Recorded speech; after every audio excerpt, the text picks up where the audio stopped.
கடந்த ஆண்டு 12ஆம் வகுப்பில் தேர்ச்சி பெற்ற மாணவர்களும் மருத்துவ படிப்புக்கான கலந்தாய்வில் பங்கேற்க சென்னை உயர்நீதிமன்றம் அனுமதி வழங்கியுள்ளது. இது தொடர்பாக நடப்பாண்டு மாணவர்கள் தாக்கல் செய்த மனுவை நீதிமன்றம் தள்ளுபடி செய்து உத்தரவிட்டுள்ளது. இதுகுறித்த கூடுதல் தகவல்களை தருகிறார் எமது செய்தியாளர் தங்கமணி. வழக்கு விவரம் குறித்தும் நீதிமன்றம் அளித்துள்ள தீர்ப்பு குறித்தும் விரிவா சொல்லுங்க. அதாவது கடந்த 19ஆம் தேதி MBBS மற்றும் BDS மருத்துவ படிப்புக்கான கலந்தாய்வு தொடங்கி நடைபெற்று வந்தது. இந்த நிலையில் கடந்த ஆண்டு 12ஆம் வகுப்பு முடித்த மாணவர்களுக்கும் அதில் வாய்ப்பு வழங்கப்பட்டது. கிட்டத்தட்ட 544 மாணவர்கள் அதில் கலந்து கொண்டு MBBS இடங்களை தேர்வு செய்தனர். இந்த நிலையில் நடப்பாண்டு 12ஆம் வகுப்பு முடித்த மாணவர்கள் கடந்த ஆண்டு மாணவர்களுக்கு இந்த ஆண்டு கலந்தாய்வில் வாய்ப்பு வழங்கக்கூடாது, அதனால் எங்களது வாய்ப்பு பாதிக்கப்படுகிறது என்று அவர்கள் ஒரு வழக்கை தொடர்ந்தனர். அது உயர்நீதிமன்றத்தில் நடைபெற்று வந்தது. இந்த நிலையில் இன்று நீதிபதிகள் அக்னிகோத்ரி மற்றும் வேணுகோபால் அதிரடியாக அந்த வழக்கினை தள்ளுபடி செய்திருக்கின்றனர். அதாவது கடந்த ஆண்டு மாணவர்களுக்கு ஆதரவாகவும் அரசு தரப்புக்கு ஆதரவாகவும் இந்த வழக்கின் தீர்ப்பு இப்பொழுது வந்திருக்கிறது.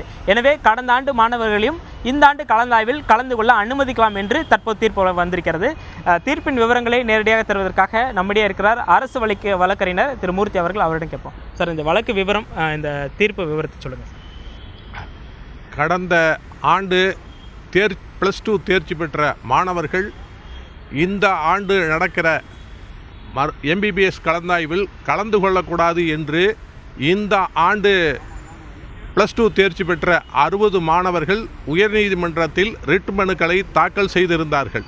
இந்த ரிட் மனுவை விசாரித்த மாண்புமிகு உயர்நீதிமன்றம் இந்த தீர்ப்பு வரும் வரை இந்த அலாட்மெண்ட் ஆர்டர் எதுவும் கொடுக்க வேண்டாம் என்று உத்தரவு செய்திருந்தார்கள்.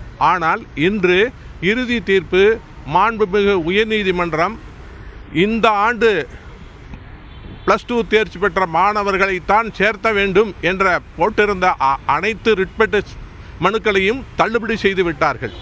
இதன் தீர்ப்பானது கடந்த ஆண்டு +2 தேர்வில் தேர்ச்சி பெற்ற மாணவர்கள் MBBS சேர்க்கையில் அவர்களுக்கு இடம் கொடுக்கலாம் என்று உத்தரவு செய்துள்ளார்கள். இதனால் அந்த இடைக்கால உத்தரவை நீக்கி இந்த ஆண்டு MBBS தேர்வில் கடந்த ஆண்டில் +2 தேர்ச்சி பெற்றிருந்த மாணவர்களும் அவர்கள் மதிப்பெண் அடிப்படையில் மருத்துவ MBBS கலந்தாய்வில் அவர்கள் தேர்ச்சி செய்யப்பட்டிருந்தால் அவர்களுக்கு இடம் வழங்கலாம் என்று தீர்ப்பு சொல்லியிருக்கிறார்கள். இந்த தீர்ப்பு தமிழ்நாடு அரசுக்கு சாதகமாக கொடுத்துள்ளார்கள். நன்றி சார். இந்த நிலையில் ஏற்கனவே கலந்தாய்வு நேற்றுடன் முதல் கட்ட கலந்தாய்வு முடிந்துவிட்டது. கிட்டத்தட்ட 2257 மாணவர்கள் MBBS இடங்களையும் 85 மாணவர்கள் BDS இடங்களையும் எடுத்திருக்கிறார்கள். இந்த இடங்களுக்கு ஆனால் அவர்களுக்கு ஒதுக்கீட்டு ஆணை வழங்கப்படவில்லை. அவர்களுக்கு ஒதுக்கீடு மட்டும் செய்யப்பட்டிருக்கிறது, ஆணை வழங்கப்படவில்லை. எப்போது ஆணை வழங்கப்படும் என்பது குறித்து மருத்துவக் கல்வி இயக்குனர் திருமதி கீதா லட்சுமி நம்மிடையே இருக்கார், அவரிடம் கேட்கலாம். இப்போ மாணவர்களுக்கு ஏற்கனவே நடந்து முடிந்த கலந்தாய்வில் அவர்களுக்கு ஒதுக்கீட்டு ஆணை வழங்கப்படவில்லை.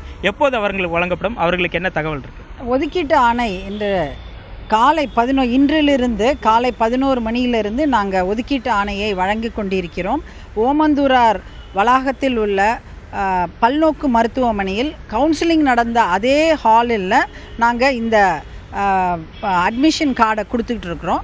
ஸோ அத்தனை பேரும் சென்னையில் இருப்பவர்கள் மாணவர்களும் மற்றவர்களும் இந்த இன்று 11 மணியிலிருந்து கொடுத்து கொண்டிருக்க பெற்றுக்கொள்ளலாம்.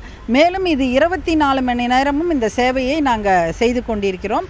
ஸோ நைட்டு வந்தால் கூட நாங்கள் கொடுத்துட்றோம். ஸோ உடனடியாக அத்துணை மாணவர்களும் இது தேர்ச்சி பெற்ற அத்துணை மாணவர்களும் இன்று இந்த அட்மிஷன் கார்டை பெற்றுக்கொள்ளலாம். காலை 11 மணியிலிருந்து மாணவர்கள் எப்போது கல்லூரியில் சேர்ந்து கொள்ளலாம்?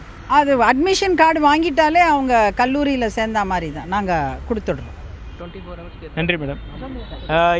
இன்று காலை 11 மணியிலிருந்தே ஏற்கனவே கலந்தாய்வு நடைபெற்ற ஓமந்தூரார் மல்டி ஸ்பெஷாலிட்டி மருத்துவமனை வளாகத்தில் அந்த கலந்தாய்வு ஒதுக்கீட்டு ஆணைகளை பெற்றுக்கொள்ளலாம் என மருத்துவக் கல்வி இயக்குனர் கீதா லட்சுமி அவர்கள் தெரிவித்திருக்கிறார். எனவே மாணவர்கள் அந்த ஒதுக்கீட்டு ஆணையை பெற்றுக்கொண்டு நாளையே மருத்துவக் கல்லூரிகளுக்கு சென்று தங்களது சேர்க்கையை உறுதிப்படுத்திக் கொள்ளலாம்.